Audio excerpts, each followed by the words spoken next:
Guys, it's Claireberry here, and I think that some of the videos that I've been doing are just way too long. And so I want to do some shorter videos on the Weston A. Price Foundation, because those of you who know me know that I have just a really soft place in my heart for proving these people wrong, and it's really not that hard.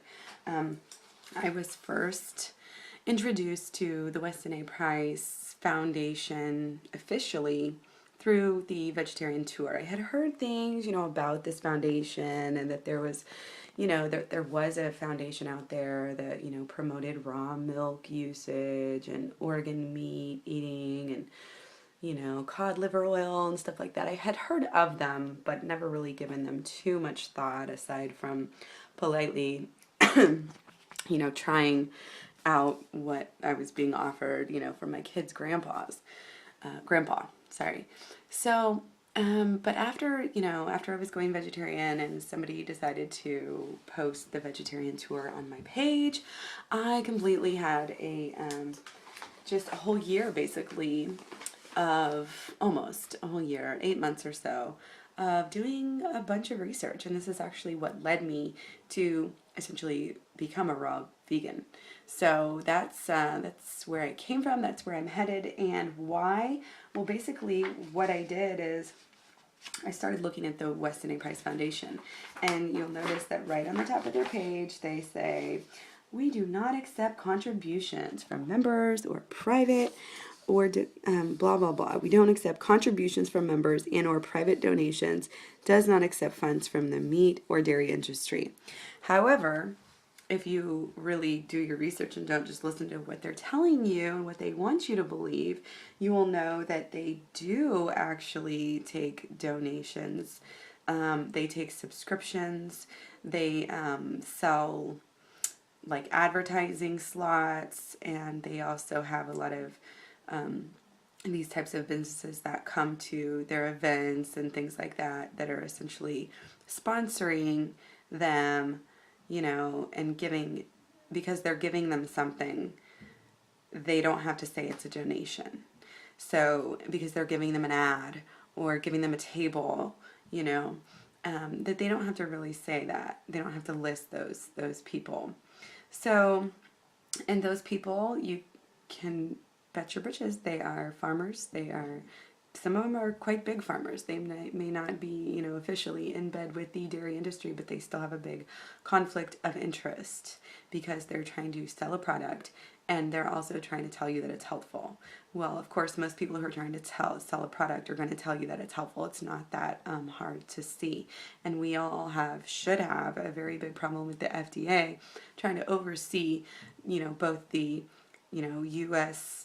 monetary, side of the agricultural food industry, and also, the health side, because we know that if you are looking at the health side objectively, you're probably not going to be, doing what's best maybe for the farmers. I mean, if you're worried about health first and foremost, money should not be up there high on your list. And it's funny that a lot of the people on the board of directors are also on Sally Fallon's publishing company. So I just thought that was really interesting. So they claim they have no conflict of interest, but yes, they really do. So when you really want to get down and look at the information about the Weston A. Price Foundation, you will see right away that, they do not know how to basically work a link. They don't know how to post a link. The only links that you'll find that actually work, none of these links worked. The only ones in the page that actually, in the whole page that I can find that actually work, are the ones that link to their own page. So I think that's very telling. And in this day and age, if you can't find sources for your arguments, especially when you're making such crazy arguments as that you should be eating liberal amounts of animal fats, that you should be feeding raw milk to your babies, they don't even give any sources for this whatsoever. A lot of it's objective, selective sample, or just, complete brainwashing. Like they'll say, something that's pretty well generally accepted, and then they'll throw something in right after it that's very controversial, and then put the link up there like you know, people who are addicted to meat are not going to check it. So it's really sad to me how this works, and that's why I'm so, you know, hell-bent on proving them wrong here. And it's really not hard to do. I've been asking Weston A. Price followers to really go and look at the links and tell me if they can find a really good, you know, valid link for any of the things that they're saying. And one of the things that I start out with is always the fat, because it's just so ridiculous in this day and age that you're going to tell people to eat liberal amounts of fat. First of all, eating liberal amounts of fat is not 40%. In this day and age, liberal amounts of fat is who knows what percentage. It's ridiculous.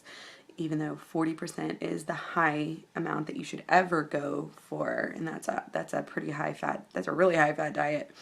They tell you all over the page, you know, they don't mention that 40%, they just mention liberally, and they don't tell you to track your, you know, intake or anything. They're just like, oh, you know, just, they're good for you, just eat it.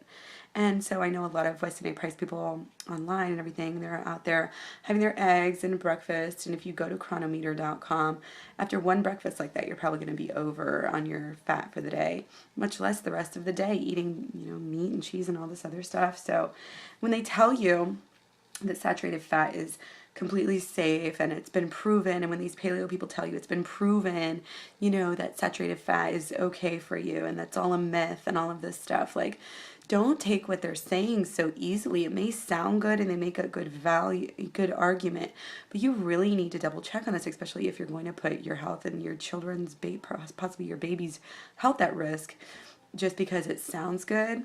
No, you need to look when you go to the study, like it says right here, Lancet 1994.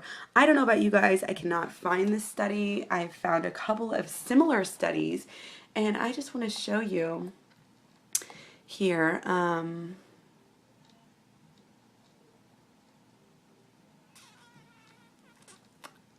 Oh, let's see, it must be my other page. Sorry.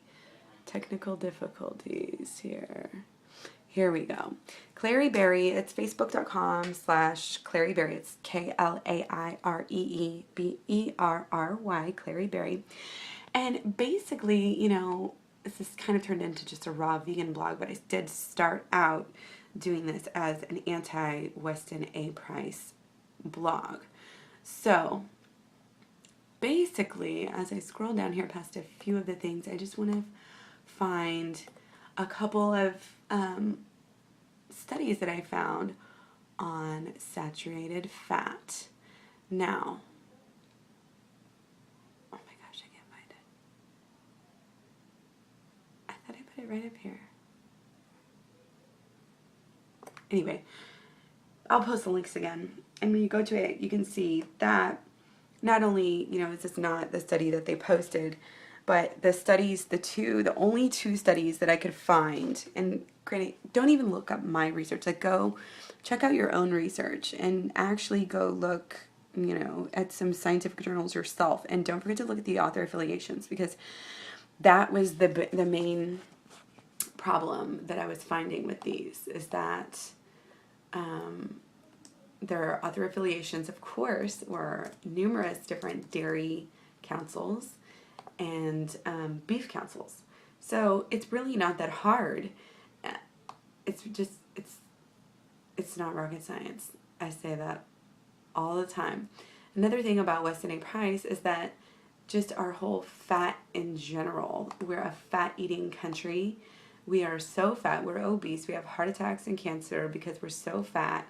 And they are telling us to eat more fat. It's not like we live a traditional lifestyle. It's not like, you know, even if you work out, you're probably also sedentary for a lot of the day. A lot of us are, we all are. So it's just really crazy that, you know, they just want us to accept this stuff. And I say, don't do it. Don't fall for the hype.